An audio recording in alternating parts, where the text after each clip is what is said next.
Might ask them for a recovery tip. You got a recovery tip? I've got one. Yep. Don't follow Neil. I'll edit that out, that's okay. Hi guys, welcome back to the channel. Just been admiring the bling from the Gold Coast Marathon. Not long home from parkrun today, being a Saturday. Gave the legs a little bit of a spin this morning just to see how they would react to a little bit of pace being injected after last week's effort there at the Gold Coast Marathon. And I've got to say, the body has hit back pretty well. So what I'm going to do in this video is talk about recovery, and in particular recovery weeks, my recovery week that I've had this week after the Gold Coast Marathon. And for me, I like to get back into my normal running routine as quickly as possible.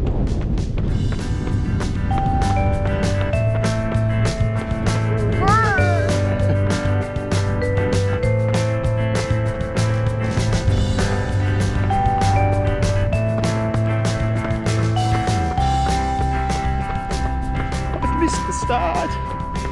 2 weeks in a row caught in the toilet, being late. I'm late. Yay! So I favour a active recovery, which means that I'm pretty much back to running within a day or two after running a marathon or an ultra event or a trail event or a hard race. And I've just found that over the years that works best for me. You may have a completely different method on how you go about your recovery weeks, and I'd be really interested to know some of your strategies that you employ to get back to running after a hard event. So guys, don't be shy, hit me up down in the comments, let me know some of those recovery tips that you use.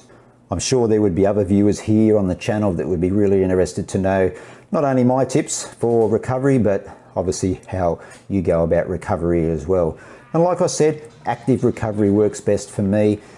Sometimes I will run the next day, other times I will take a day, 2, 3, sometimes 4 days off, but I let the body decide. I have no set agendas for recovery weeks. Pretty much after I've run a marathon or a hard event, I have a blank canvas for the following week, and I'll just go out and do what I feel like doing. Sometimes it might be a walk, sometimes it's a run, just depends on how the body feels on each particular day. This week, after the Gold Coast Marathon, I really wanted to get back into things pretty quickly because obviously I've got the Sunshine Coast half marathon and the Melbourne Marathon coming up in the next 3 months. Recovery week rolls on. Saturday parkrun. Wynnum parkrun today, my home parkrun. This week's been all about just rolling the legs over, just getting out and moving.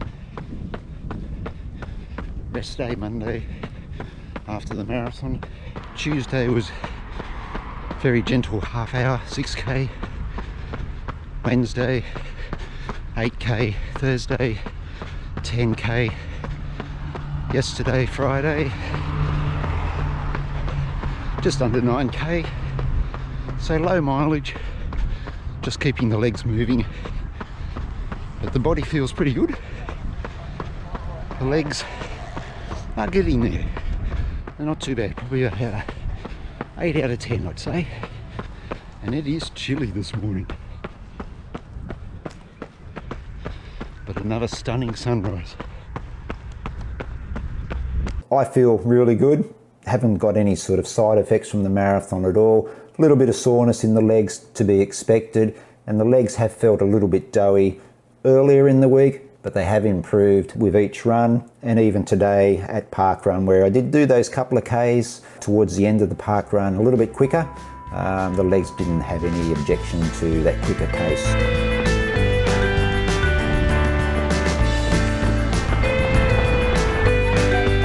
Thank you. Thank you. Now another popular form of recovery is cross training. Now that can be swimming, cycling, hiking, even walking. They all help to just get the body moving again after that hard effort of a marathon or an ultra trail or whatever it may be. Another strategy which is really popular with runners too is the reverse taper.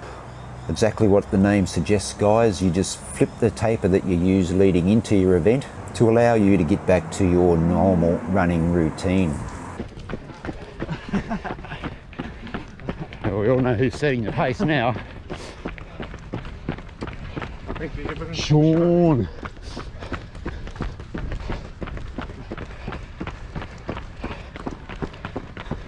Alright, so heading out for our third lap. Hey John, at Roadrunners, 15k. Sean setting the pace. For the last 100 Way meters. too fast for recovery.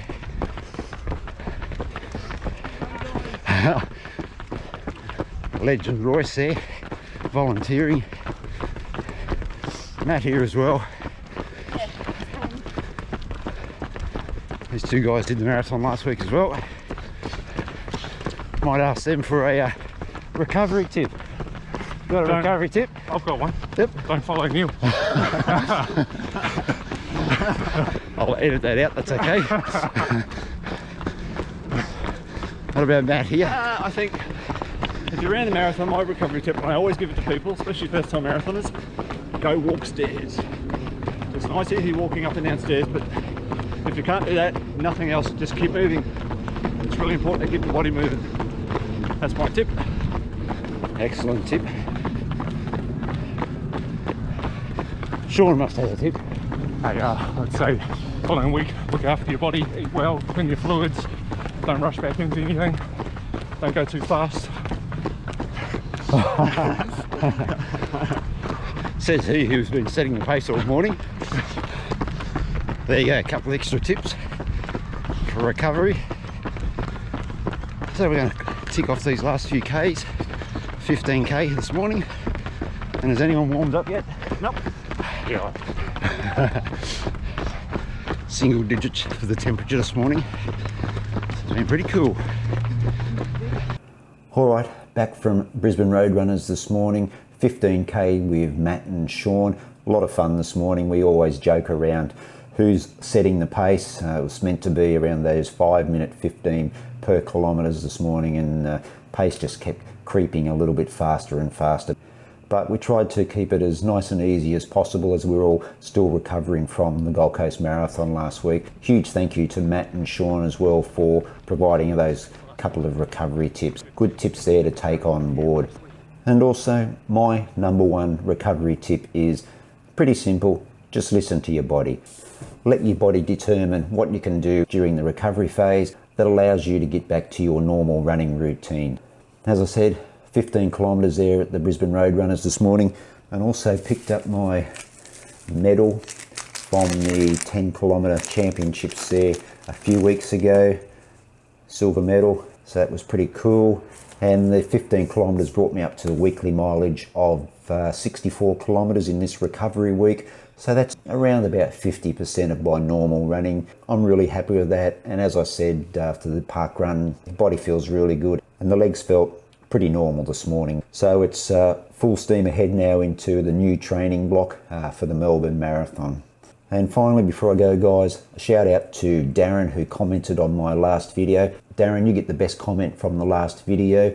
And like myself, in that race recap from the Gold Coast Marathon, you found that your weekend was rushed as well. But in part, you said in your comment, something I've been thinking about is that a lot of people tell me you should be able to run your fastest marathon on the Gold Coast. Funnily enough, I find the course difficult at times. I did Brisbane last year and ran it 10 minutes faster than a GCM, Gold Coast Marathon. To test my theory, I might do the Brisbane Marathon next year. That's a great comment, Darren, because really the Gold Coast Marathon course is reasonably flat. There is a bit of a rise there around 31, 32 kilometres, whereas the Brisbane Marathon course is quite hilly. So for you to knock out a time 10 minutes faster than down there at the Gold Coast is a pretty good effort. All right, guys, that's it for this video. Really do appreciate it if you made it all the way through to the end. Remember, guys, to like, share and comment on this video. And your comment for this video, guys, is any recovery tips. So down in the comments, let us know what your recovery tips are. All the best, guys, and remember, run free, run happy, and I'll catch you in the next video.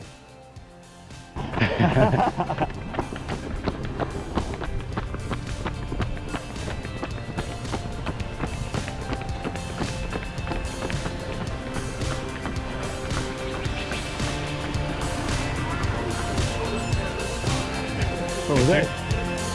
5:15, I